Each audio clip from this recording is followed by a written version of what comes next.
Hey, architecture firm owners and emerging leaders. Get ready for unparalleled insight into the development of a world-class architecture firm and a worldwide organization driving the digital transformation of the design and construction industry. With Build Smart, the podcast that's changing how our profession operates. We share the incredible stories behind innovation in the building industry with my friend and co-host, Patrick McLeamy, FAIA, former CEO of the international architecture firm, HOK. You know, Yamasaki's office or firm lasted during his lifetime. And when he passed away, I think that was the end of the Yamasaki office. Helmut did not want that. He wanted a firm that would live out and grow beyond the founders. In Season 1, discover the untold stories behind HOK's meteoric rise, from 150 employees in St. Louis to a powerhouse with over 1,900 staff members and 27 offices worldwide. You know, they weren't as polite as the Kojima people. That was just boom. And anytime you have a creditor, whether it's Kojima or the bank, that wants their money, unless you can raise money someplace else, you are out of business. Bankrupt. And hold on tight for Season 2, where Patrick takes us on a new adventure as chairman of Building Smart International, shaping the future of digital transformation in the design, construction, and operation of built assets. Ian Howell, Ken Harold, and I, Ken was my technical representative from HOK. The three of us took a tour of Europe of 5 cities in 5 days. Very busy time. Simply follow the link in the show notes to subscribe to Build Smart now and uncover lessons that will transform you and your architecture firm.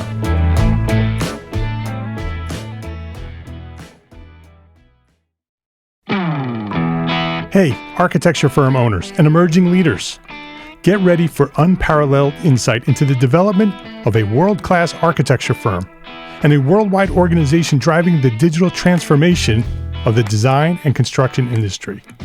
With Build Smart, the podcast that's changing how our profession operates. We share the incredible stories behind innovation in the building industry with my friend and co-host, Patrick McLeamy, FAIA, former CEO of the international architecture firm, HOK. You know, Yamasaki's office or firm lasted during his lifetime.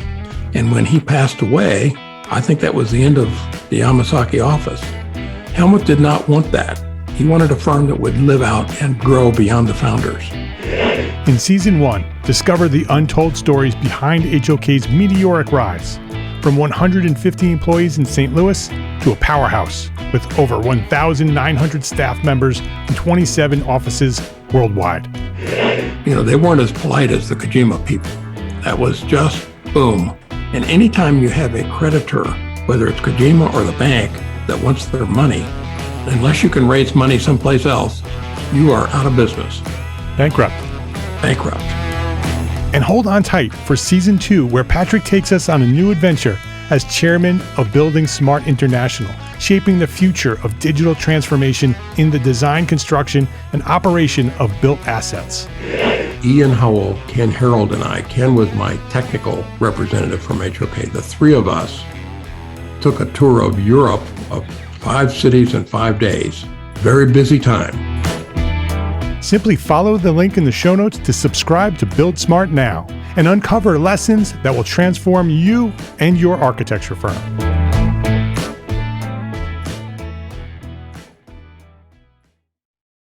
Some of the most common questions I hear each week from the Entree Architect community are, how do I find more work? Or how do I find the work that I really want? Sound familiar? Well, the answer to those questions start with your brand.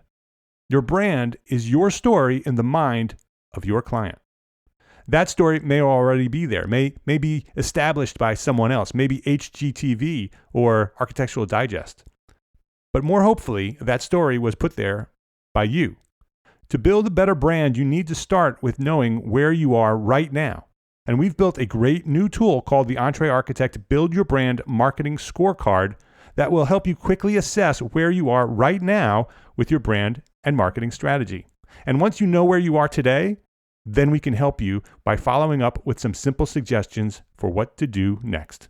You may access the Entree Architect Build Your Brand Marketing Scorecard right now for free at entrearchitect.com/scorecard.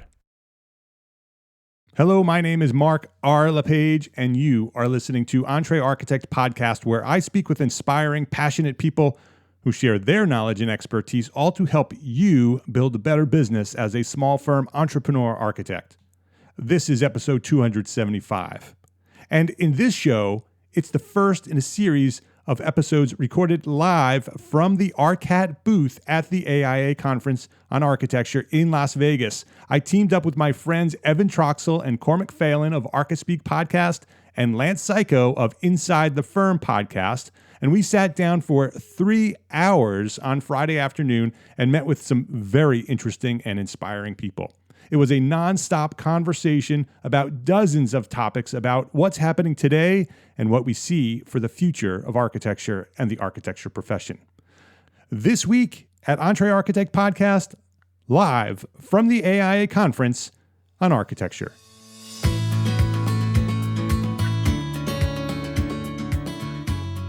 This episode of Entree Architect Podcast is supported by our platform sponsors, ARCAT, the online resource delivering quality building material information, CAD details, BIM, specifications, and much more at arcat.com. FreshBooks, the cloud-based accounting software that makes running your small firm easy, fast, and secure. Spend less time on accounting and more time doing the work you love. And Young Architect Conference, the architecture conference dedicated to the emerging professional.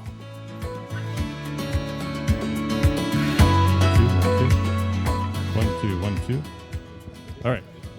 Yeah, it's picking. Now I hear me. Oh, okay. All right. So It's the Love Fest. Cuddle up, brothers. let's do this. This is the first annual ARCAST.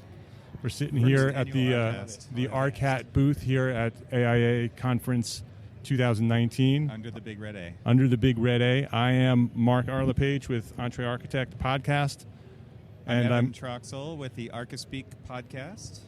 Cormac Phelan with the ArchiSpeak Podcast. Put it up closer to your... Eat the mic. Eat the mic and Do you want me to say it again? speak out loud. Yeah, we'll All right. This is going to be a casual show. There's going to be lots All of I'm, issues here. Cormac Phelan with the ArchiSpeak Podcast. I'm Lance Psycho with Inside the Firm Podcast. And I think first we should thank Casey and Bill from ARCAT for offering us the space to do this. This is... They've offered many years in a row. We finally took them up on it. Yeah. So thank you guys. It's been this is going to be cool.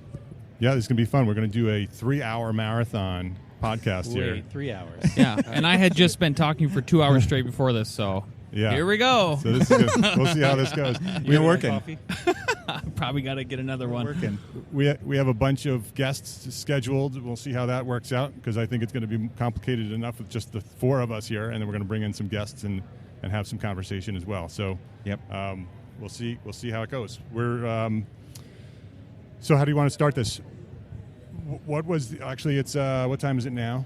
It is 12:13, my friend. All right. And who do we have first? We have Iris. Are they here? Shane, I don't see him. Okay. So, we they have are some time here. then. He did say he was coming by, but yeah, All right. we have a few minutes for sure. So why don't we start off with Scott? Because Scott's here. Scott, you're here. You get to go first. We're gonna need to share Right in the one middle? of the mics. We'll share. And so we're this is a fully off the cuff casual conversation here. So we've invited a bunch of guests to talk about what they're passionate about. You have about 10 minutes.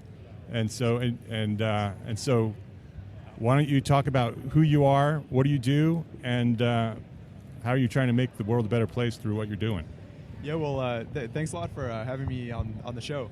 So I'm Scott Reynolds, one of the co-founders at Upcodes, and we focus on building regulations. So building some new technology and new workflows for professionals to navigate through the compliance process.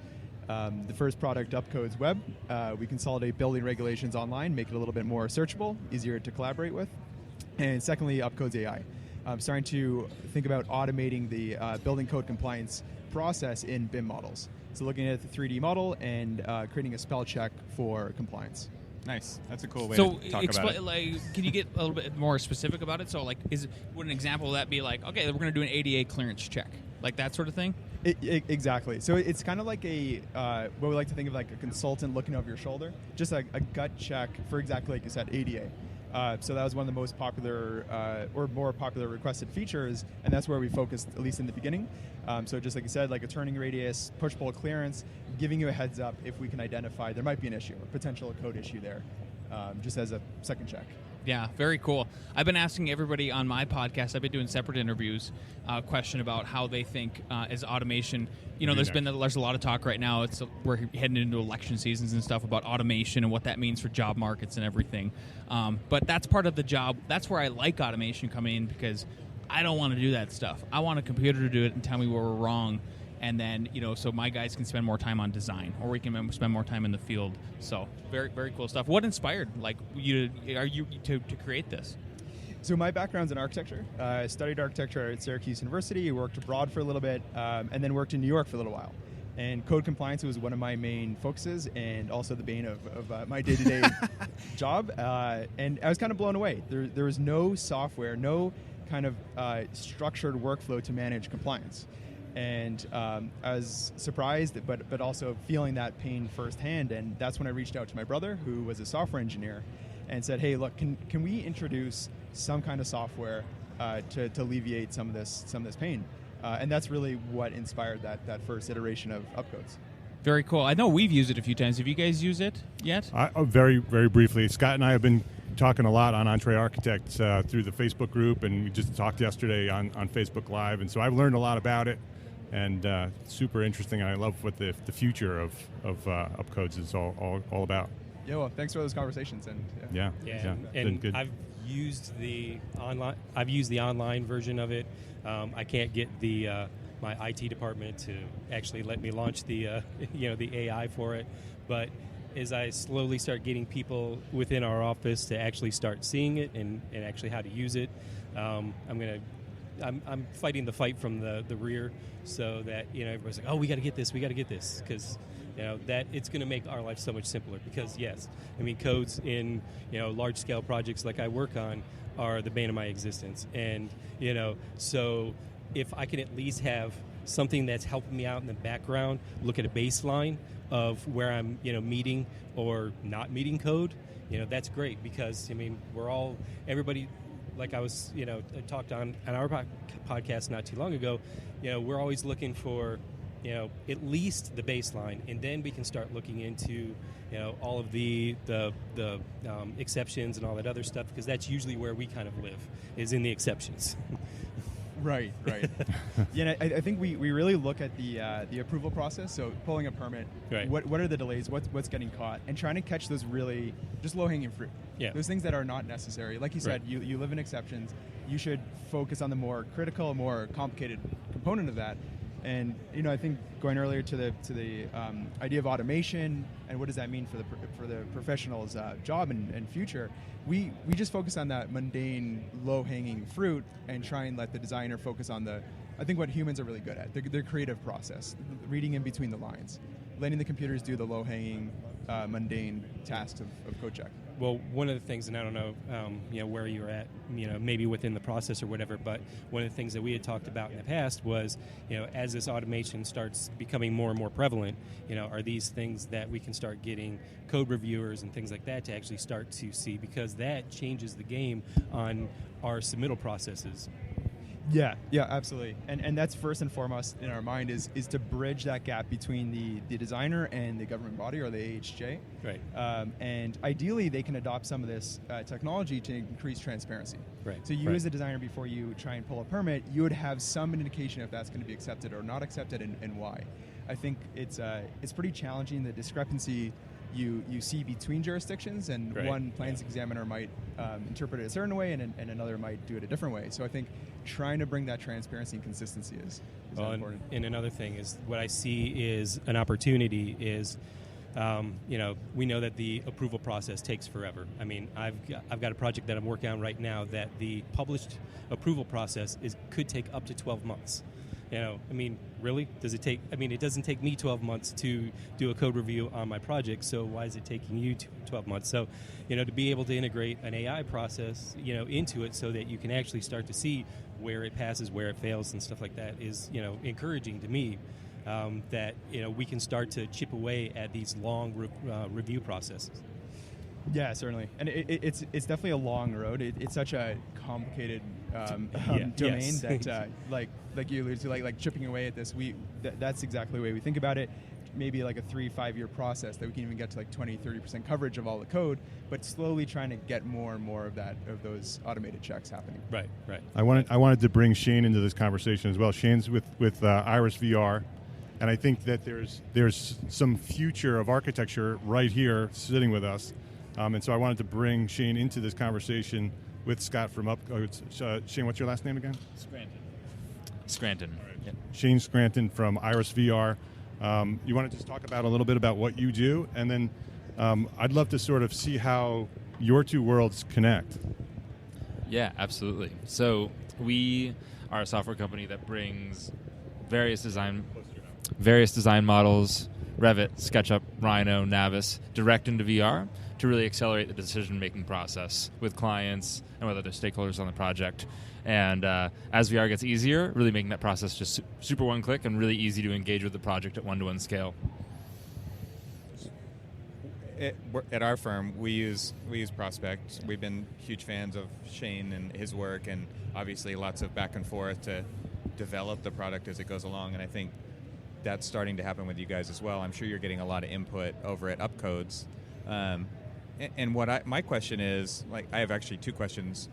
That one of them is for you, and one of them is for both of you guys. I know that you on the podcast can't see who I'm pointing at, but Scott at Upcodes, are you getting any interest from agencies with your software? Because I know, like, we do a lot of work with Department of the State Architect. They're actually doing some automated code check for accessibility on PDFs, not in 3D. But I would assume that as we work more toward model-based delivery, and someday, would they just be able to implement something like you? And then the second question that I think both of you guys is there a way that we can then take that information that you've got and actually experience it either internally in our firms, but then also with the code officials at the same time, get into the models and have discussions about these things and look at those collisions? And obviously in VR, it's not a big deal for us to pull these. We can already do markups in VR. We can tag elements. We can do all these things. So how will those two things, how could you guys see those two things kind of overlapping, since it's all based on the same model anyway, potentially? Yeah, that's a fantastic question. And just thinking at a macro level, what's happening in the U.S., the AHJs are getting increased budget cuts. So they're having to operate on a leaner budget and less staff. Meanwhile, the architecture industry is growing, continues to grow. More applications being submitted to the AHJs, and they're struggling and buckling under that pressure. And permitting times are getting longer and longer. So here in Las Vegas, we just heard that it's a 3-month waiting period before you can get a permit pulled. So that's the macro trend. So as a result of that, we have had a lot of positive interest in automating it, at least to some point, in that process to alleviate some of their woes.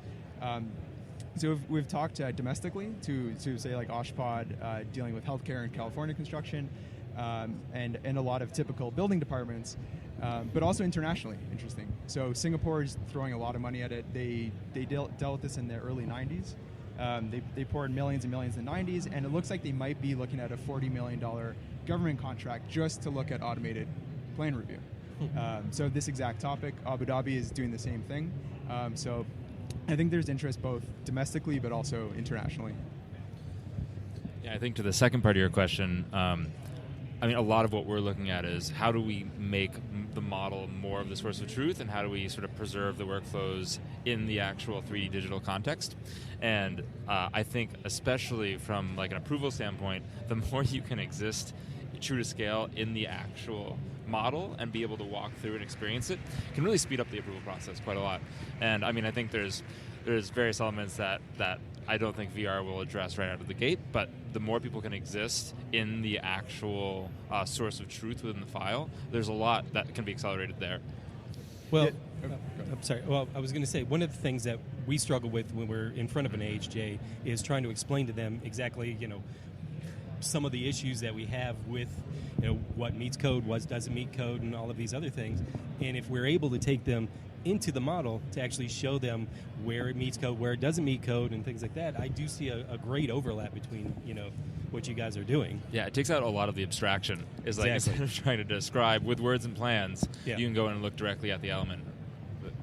Yeah, and Shane, that's a great point, the source of truth kind of concept. Because you have a BIM model, it has all the information packed into it, but at the end of the day, you export to a 2D drawing set.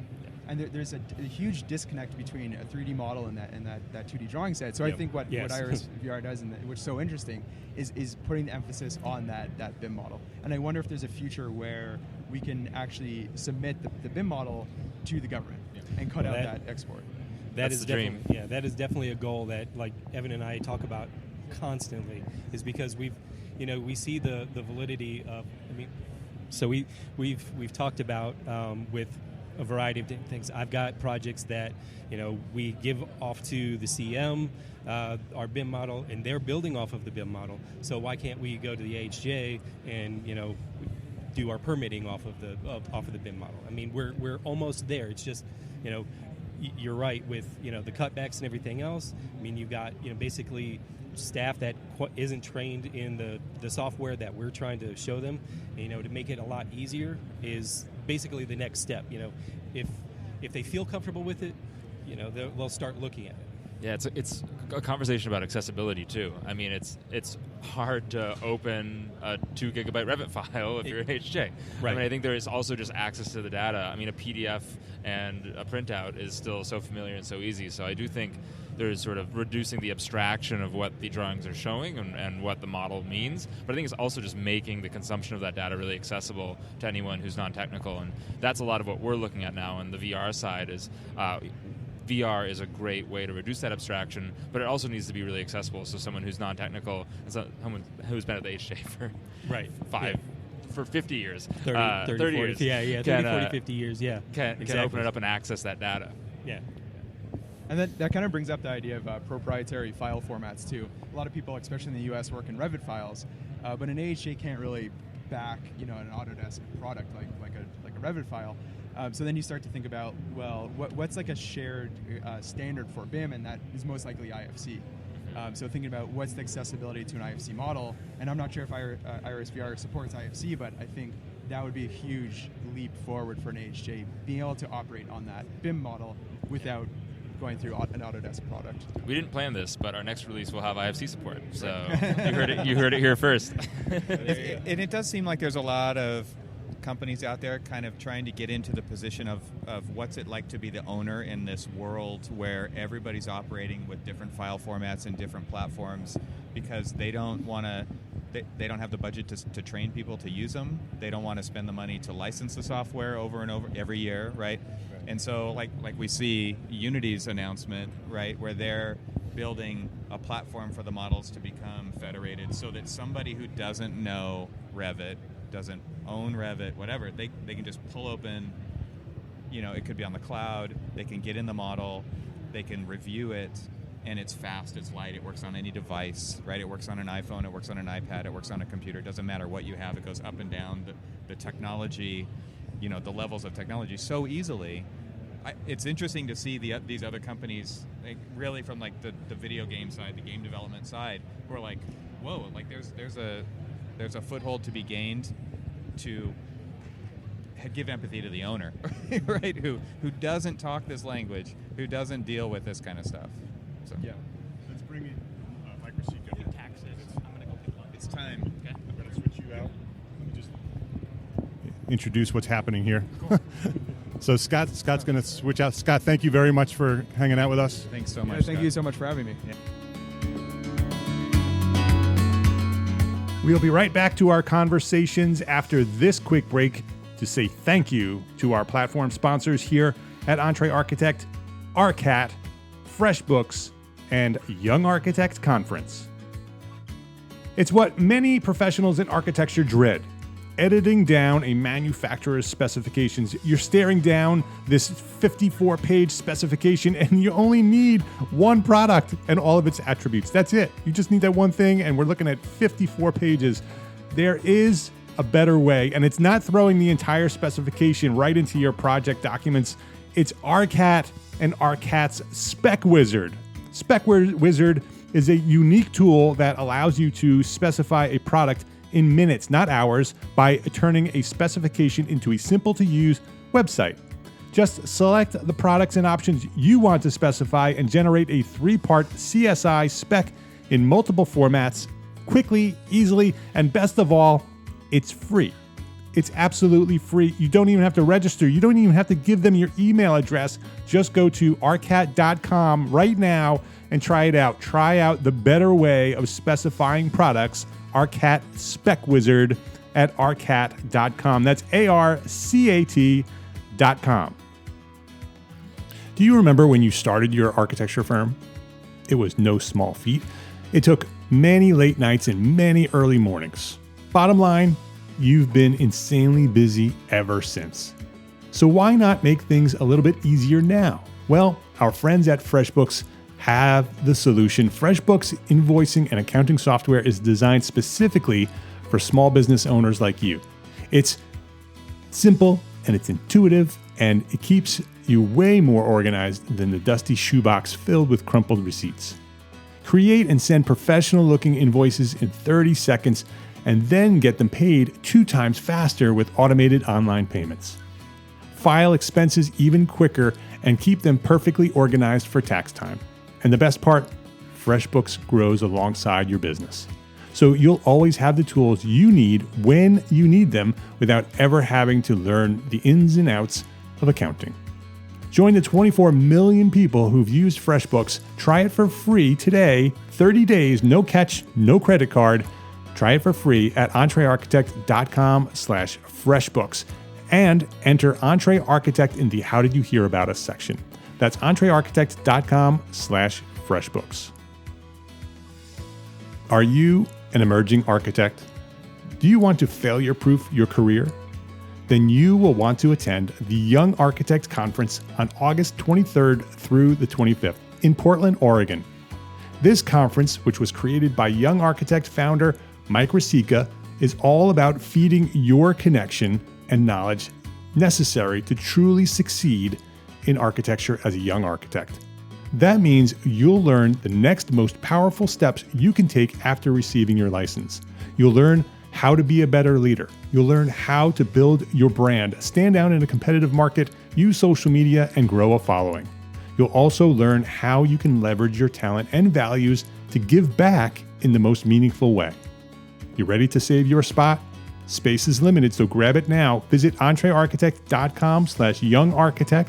That's entrearchitect.com/youngarchitect and use our promo code ENTRE, ENTRE, and you'll save $150 when you register.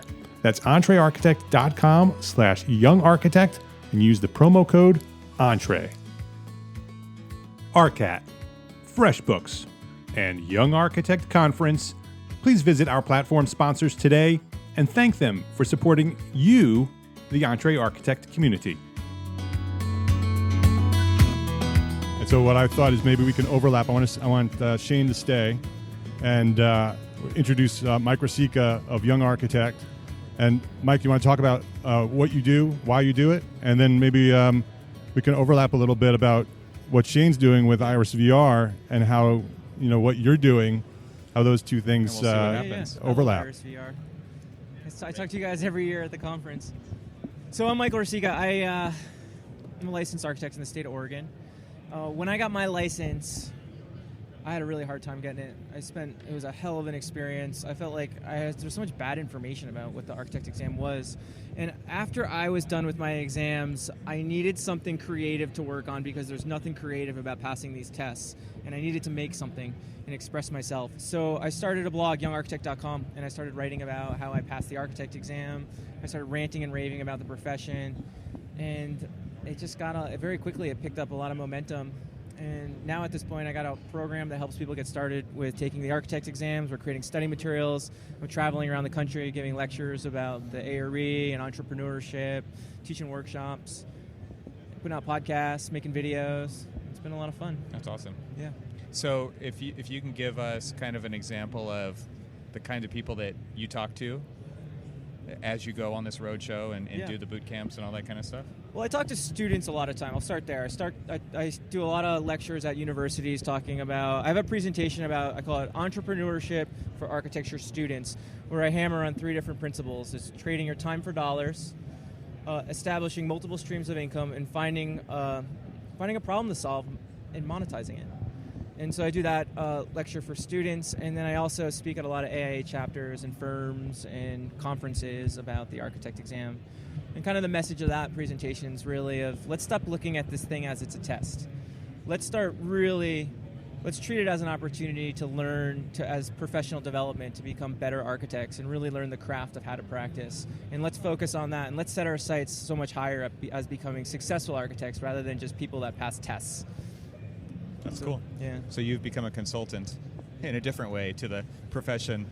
I mean, you're helping the profession be a profession. Yeah. And that was kind of further down the road. One of the things that happened was there was a period where I was practicing at the same time doing projects, and I felt like waiting in line and dealing with clients and dealing with building officials was getting in the way of all this young architect stuff. So I took a step back about a year and a half ago. You can always go back to that. I know. I've been working in this profession for so long. Yeah. So I've been focusing on the young architect stuff full time. Cool. So Shane, you come from architecture as well, right? I do. And so I was talking a young about architect. talking about this entrepreneurial spirit and like solving a problem.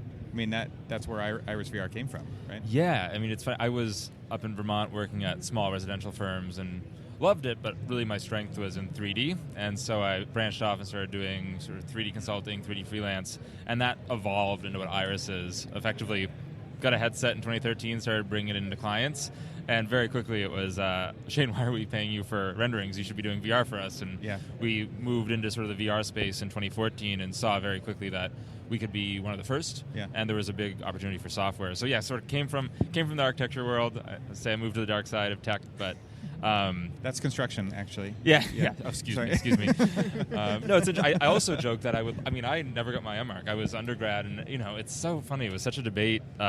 Just the expense of grad school. That's actually what fueled my freelance work. The plan was to go to grad school, and sort of got pulled into the tech space. And it's an interesting conversation around just how this industry cultivates young talent. And now you're just talking to architects all the time. Yeah. Yes. Couldn't get away.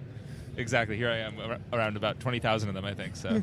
Okay, so Iris VR, you guys let us experience our models, experience stuff before it's built in an amazing way. And so what are you most excited about now? Like there's 800 headsets available now.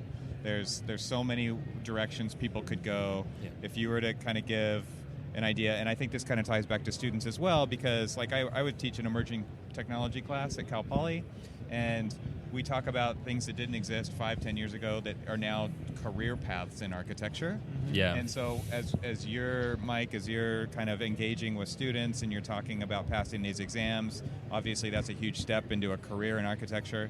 You're actually, Shane, providing a potential career in architecture through visualization and through VR. So what are you excited about? What do you tell people who are looking at all this technology, all these potential dollars they could spend? Obviously, they don't have to spend all that money to get into it, but because there's a lot of great software out there that's low cost or where they can sample it and try it out. But you're aimed at something different than that. But what are you most excited about? Yeah, it's a really exciting 2019 and 2020. I think on the hardware side, I have a headset sitting next to me that obviously listeners can't see, but it's the Oculus Quest. Brand new. It's a big deal because it's got sort of full tracking and full sort of access to the right type of VR in our eyes. It's 6 degrees of freedom. Really, really feels like you're there, and no computer required. So it's completely self-contained. It's $400. Put it in my bag. I carried it here. Don't need a laptop. It's wireless too. So wireless, just so nice. Yeah. And it's really, in our eyes, the first big step towards just making VR actually accessible to people who aren't tech enthusiasts who have a $2,000 or $3,000 laptop or a desktop. And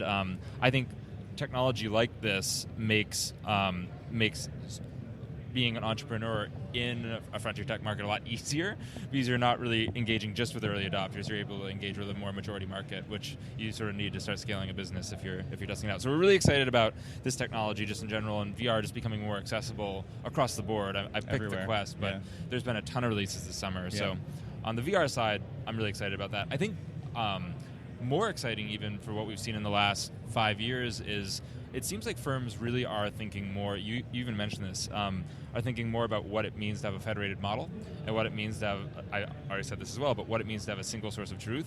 Yeah. And I'm just seeing that come up in more conversations, whether that's BIM 360, whether that's using sort of Navisworks, whether that's using sort of another web-enabled tool. And I think that's a really important part of the process for the industry to start thinking about these models as sort of digital twins and representations of the job site and of the project. Right. And of course, that layers really nicely into what we're doing in VR. So I'm excited about that trend too. Awesome. So, Mike, where are you headed next? I'm going to fly back to New York, and I'm going to do a couple of presentations around Long Island, New Jersey. Wow. And So where's your van? oh, it's in New York right now. Okay. Yeah. That's another thing. I've been living in my van since November 2018. Wow. I'm spending so much time traveling, and I used to have a minivan. And I was like, you know what? I need a bigger van. Bigger van, yeah. And so I went out and I bought a Mercedes Sprinter, and I've been building it nonstop. That's cool. It's been like my hobby. It's given me something to do. It's given me a reason to go to Home Depot every day. Yeah. And so, I've been Hands-on. working on that. So I'm going to head up to, at the end of June, I'm going to do a presentation in Buffalo, Cleveland, Detroit.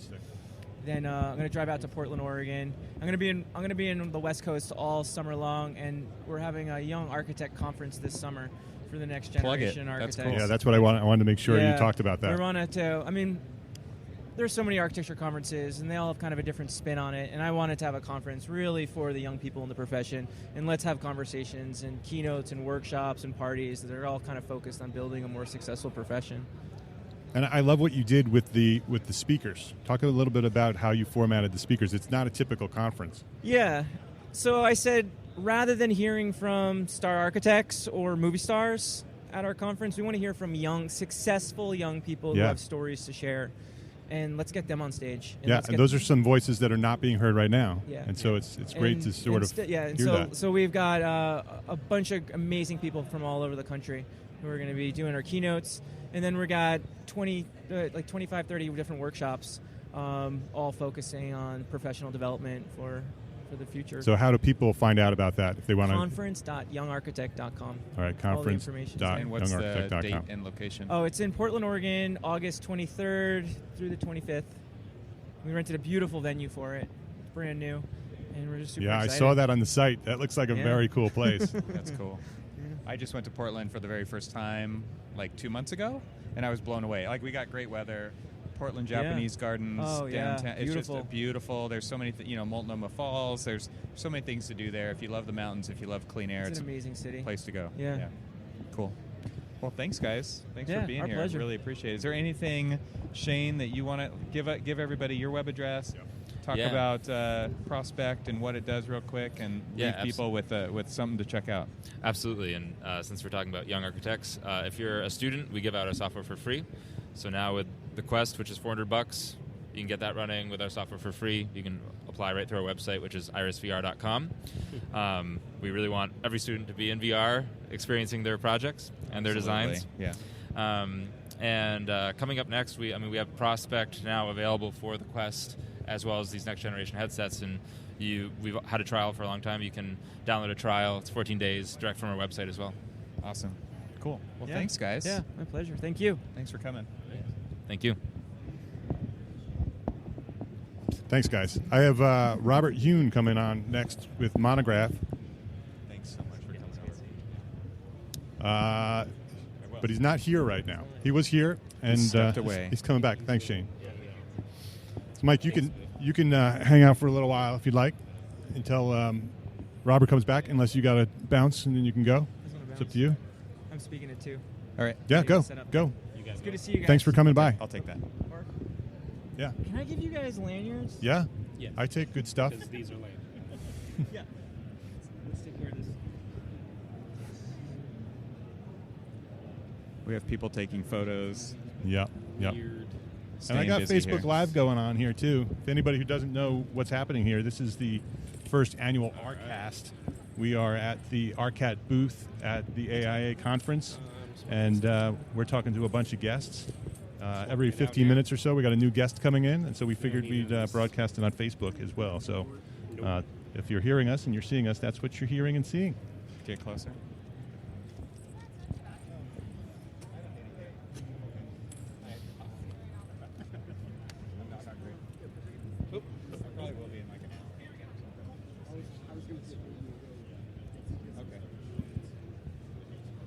We're a team. Yeah, take care, Mike. Sorry, taking a little audio break here. That's all right. We just edited this stuff out. I don't want to stop it because it's working. So I'm just going to let it roll. We'll clip it up at the end. So we have Robert Yoon of Monograph coming next, and then Reg Prentice. Is it Reg or Reg? Yeah, Reg. Reg Prentice is coming up after Robert, and we can overlap them too, maybe. Absolutely. Yeah, they actually worked together because they were both in the incubator program for so they know each other. 060, so Great. they know each other. That'll be a great conversation. Yep. Yeah. Don't go far, Cormac. No, just the recent graduate over there. Yeah, he can come and talk if he wants. I think that's what we should be doing, just grabbing people and talking. Just pulling them in. Well, there's Michelle. Yep. I don't know what happened to Robert. He went to... I saw him for a minute. He said he'd be right back, and then he didn't come back. He'll be back. So let's talk about your meetup last night. Yeah, the meetup was great. I thought it was a great turnout. It was. Can we talk about the venue real quick? That's what I wanted to start with. We have to start there. Yeah, absolutely. So I'll just give and this happened to you too, right? We called a lift. They said we're going to the, what was it called? Rancho. It was the we have cantina. to plug the place because it was the you got to send people there. El Dorado Cantina. El Dorado Cantina, right? Yep. And so we get in the lift, and the guy's like, El Dorado Cantina, right? Yep. And we drive over there. A Mexican place. And we pull into this parking lot for a strip joint. Sapphires. Right? And it was like, are we at the right place? And there's a door on the right, and there's a door on the left. It's one building, right? And I was like, is this really? Yeah. Did Mark know about this? Nobody knew about it until we got there. So they conveniently left that out. Yeah. When they market the El Dorado Cantina, they don't mention that it's part of the strip joint. Yeah. It's actually not. I mean, it's in the same building. It's in the same parking lot, but it has no connection. Right. And so it was actually a great place. It was a fantastic place, and I was so like the story that we're talking they told about last night's meetup. Oh, cool. Yeah, join on in. I will as soon as I'm done. Yeah. That's good. So they told their story about that place, and I thought it was funny how the owner presented it. She said, it could be the reason you're here, Right. Right. It's either the asset or the liability. Right. Take your pick. So it was a great meetup, though. I mean, tons of activity, lots of excitement, They announced the CVG award winner for the business plan competition right. this year, and it was a collaborated event. So the last 2 years we've done that. We've combined the Charette Venture Group architecture business plan competition reception to award the winner and celebrate the winner, and have a meetup with all the small firm and the Entree Architect community and just hang out and have a good party. And so we brought those two communities together and had a good party. So nice little networking event, and good to see friends. And yeah, I mean, you guys are basically family now, right? Yeah. It was cool. It was a good time. It was a really good time. So, very cool. Yeah. So we Robert Yoon is here from Monograph, and I want to kick off with letting Robert talk about Monograph. What is Monograph? Why did you create it? And how are you changing the world by creating it? Awesome. Simple, easy question. Yeah. It's easy. I got it. So I'm Robert, CEO of Monograph. I was an architect, trained as an architect. Did my master's at Michigan. Worked at Skidmore, Owens & Merrill, and then transitioned and did a whole bunch of high-end residential, and continue to see a massive problem in how we track time and manage our budgets. So really, Monograph is trying to solve, it's a project management tool and time tracking tool designed for small and mid-sized firms. And you started off, though, Monograph was a website building tool, right? That's correct. And is it still? Are you still doing that as well? We're or no longer doing completely that. pivoted away from that? We Okay. pivoted away. Okay. We See my still have tech existing- lingo right there? That's pretty sweet. The product still exists. Uh-huh. We're just not allowing any new customers. Okay. So all of our existing customers that are on our first version of Monograph websites is still paying customers. Okay. And as long as they enjoy it, we'll keep it alive. Okay. Cool. Yeah. How many are still on the platform then? On the website, Yeah. so we started off with around 700 architects using Wow. Monograph websites. Nice. The numbers come down a little bit. I think it's closer to around 600 firms there. But they're beautiful. I mean, that was really the draw, right? They're easy to set up. They look Exactly. really good. Yeah. So if we're going to talk a little bit techie and a little bit business-wise, like it was just really difficult to compete with Squarespace and Yeah. Wix and WordPress Yeah. from a price perspective, from like a volume perspective. Like the business model just wasn't going to work. Just offering websites for architects, like Yeah. we weren't solving a really dire need. Right. And unfortunately, when you don't do that as a business model, like you're just not going to get the traction to run a really like sustainable business. Monograph now, this version, we'll call it Monograph Dashboard.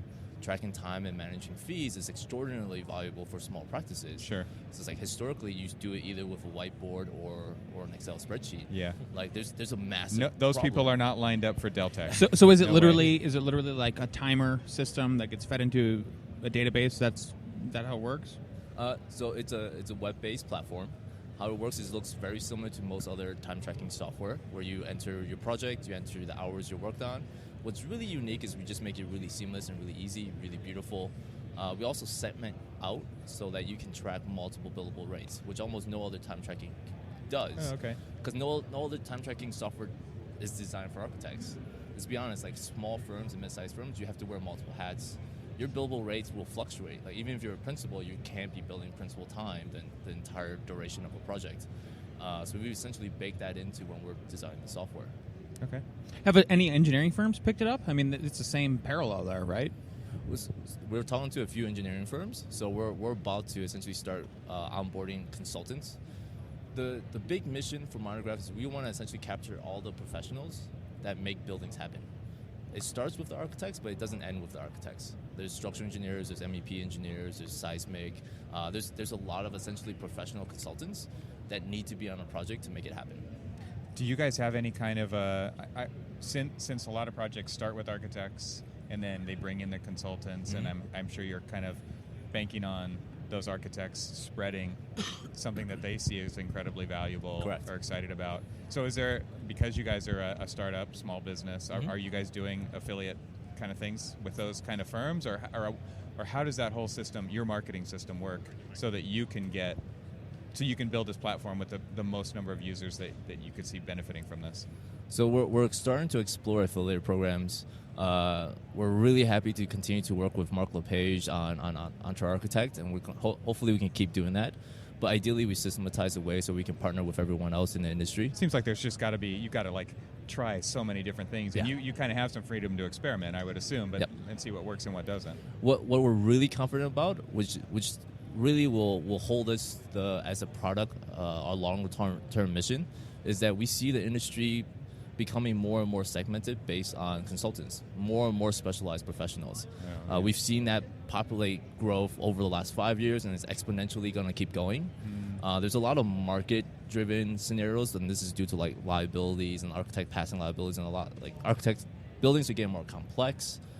So building a project management tool that not only is siloed to one individual's organizations, but building the cross-organization collaboration is really where we're going to win. So once that starts churning, we won't absolutely need to be dependent on affiliates, because the product itself will drive all the entire team to come on board. Okay, so it's called Monograph Dashboard. So talk about the dashboard. Yeah. Like, tell me why. Like, what are we seeing when we look at Monograph Dashboard, and why is that a compelling? So one of the hardest things is you have a lot of projects, and it's very difficult to see all your projects all at once. What stage you're in, what phase they're in, who's working on it. So being able to really easy filter and know that at a glance is extraordinarily valuable. And then since we're doing time tracking with employees, what's amazing is we have what we call the money GAN, where as you fill out your timesheets, a little GAN is just going to move against your total fee for that phase. Like, it's just a visual indicator of like how much fee you're burning in real time, which makes total sense because everyone has an hourly rate. and you should know at a very high level how much fee you've burned and how much fee you have left. Yeah, I love the dashboard because I think that architects think that way. You know, that most financial management software and a lot of the project management software is built for the rest of the world, you know, and architects, for one, they're very visual. They want to see, you know, green lights when things are good and red lights when things are bad, you know, and we want to see beautiful things. When we use our software, I pick, you know, one of the main components of picking software is how does it look? What's the user interface? Not only is it easy to use, but is it beautiful to look at? Especially when I'm using a software like Monograph, where I'm using it all day long because it's part of my time tracking. I'm looking at it constantly throughout the day. I want it to be beautiful, and I think that's one of the things that you've done, even through the websites, all the way through to what you're doing today. Yeah, and I think that helps, like, as being a tech founder with a design background, like, design is so important. It eases so much of the usability. It makes streamline the processes so much better. We solve problems with visuals first before we dive into like the data and analytics. And we're always going to be designed first as an organization. So you said that the dashboard was more built for a small or a medium-sized firm. Do you see it scalable for larger firms, or do you see it scaling in the future to larger firm use? Absolutely. Like I believe right now the correlation between feature sets and size are like 1-to-1, which makes us really applicable right now for small to mid-size. But we have an appetite to go larger. How are you getting the word out there besides being on podcasts like this? You know, where you guys have a marketing team where you're going out and you're knocking the door of HOK and stuff like that. You know, SOM. I mean, how does it work? What's your sales? What's the behind the sales? secret sauce? Yeah, it's Entree Architect. It is Entree Architect. Monograph is they're a membership sponsor for us, and they've supported us for a long time. But recently they actually signed on as a member, and they support our membership programs and because integrated. Very nice. Very nice. So when you sign up for a membership, they have access to Monograph for a year. And that includes CVG as well as partnerships. But I'll just tell you the secret sauce. Also, like, it's SEO. Like, I think when you're a design first company and everyone searches Google, we have to essentially dominate the SEO world. Like, we have to be ready when architects are ready. And I think the traditional sales strategy of knocking as many doors as possible doesn't quite work when you're trying to sell to professionals. Like, we're busy. Yeah. Like, we'll come to you when we know we're ready, and we need to just be ready when that happens. And the best way to solve that problem is to make sure we spend a lot of time at SEO, build content, and make sure that we're relevant so that when architects find us, we're ready to go. Yeah, I like that. I don't like we even ended up putting like on our Glassdoor appointments only. And we still get people coming through in the conference room like, what are you doing here? Did I miss it? And then I panic and I look at my phone and I go, I don't have an appointment. What are you doing here? So I think that's smart. It's so intrusive. Like, I don't like it. We are very busy. Right? Like, we're professionals. We're busy. We're solving major problems from infrastructure to buildings to parks. That's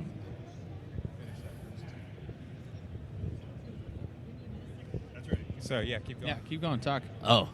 A lot of dead air. We're going to do we're going to do a lot of overlap. Okay. Yeah, we're going to have you guys in at the same time. Sweet. Yeah. SEO. Yeah.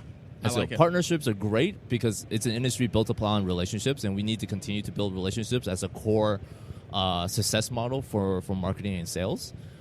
But SEO is going to be a huge supplement to that model. Yeah, Robert, talk a little bit about the other things that you guys are doing, because it's interesting from an architect's point of view with some of the niche sites that you've built. And I know that's not part of Monograph, but I think architects would be interested in that because they have ideas, and that's part of your SEO strategy. You sort of built those to sort of learn how to build competitive SEO, and they've done great with those.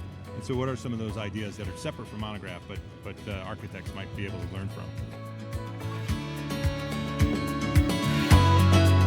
So we are going to hear the rest of Robert's story and answer to that question in the next episode of Entree Architect Podcast. Please come back to episode 276. We're going to have many, many more interesting and inspiring people hanging out with us, talking from the AIA conference on architecture. We had a lot of fun, Evan and Cormac and Lance and I, and many, many people came and hung out with us, and we had a really good time over at the ARCAT booth at the expo floor. And so come back to us next week and hear more. I have lots more, so come and hang out with us. I'd love to get your feedback from this too. I'm hoping that I know the audio levels are a little wacky because, we're doing this with 4 people live on the floor with lots of noise, so we had to get our levels just right so you can hear us and not the rest of the expo. And so I know it dips and jumps and all that. It's just raw audio.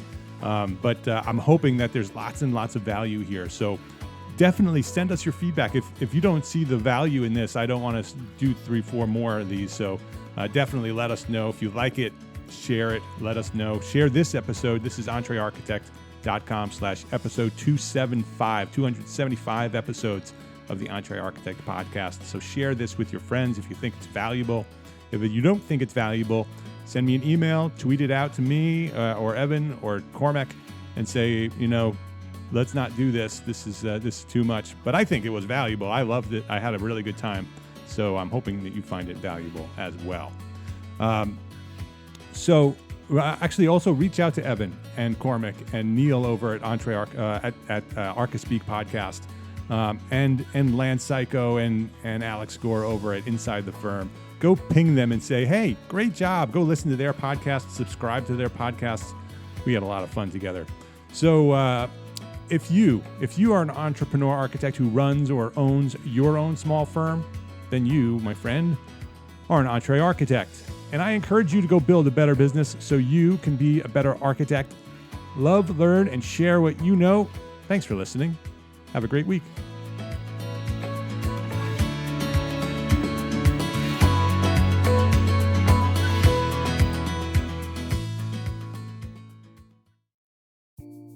Imagine earning continuing education credits while doing exactly what you're doing right now. Well, you can. Gable Media has revolutionized the way you earn your continuing education credits with a groundbreaking approach. Forget running around town and scouring the internet for credit-worthy courses. Fulfill your CE requirements effortlessly by listening to engaging podcasts just like the one you're listening to now. Our podcasts are designed to educate, entertain, and inspire, all in a user-friendly environment. But wait, there's more. Architects, Gable Media is also approved as an AIA continuing education services provider. Upon completion, we handle everything, from reporting your hours directly to the AIA to storing your certificates in your personal Gable Media profile for your self-reporting needs. So follow the link in the show notes and start earning your credits in the most innovative and entertaining way possible with Gable Media. Attention architects and creative minds, get ready to supercharge your brand with Build Your Brand, the podcast that's unlocking the secrets of branding success for creatives. Hey there, it's Mark Arlepage, founder of Entre Architect, and I'm inviting you to join my friend, architect marketing expert Jeff Eccles at Build Your Brand podcast, where he explores the captivating stories of the world's top brands and transforms their lessons into powerful moves for small firm architects and creatives like you. In Season 1, Jeff shares the thrilling tale of Southwest Airlines, where he dissects their journey to the summit and distills it into strategies tailor-made for you. It's important to keep in mind that companies like Southwest compete in the real world, just like you, and face real-world challenges, just like you. You might be surprised at how similar those challenges are to the struggles that you grapple with on a day-to-day basis. Don't miss out on your blueprint for success. Subscribe, tune in, and let's build your brand together.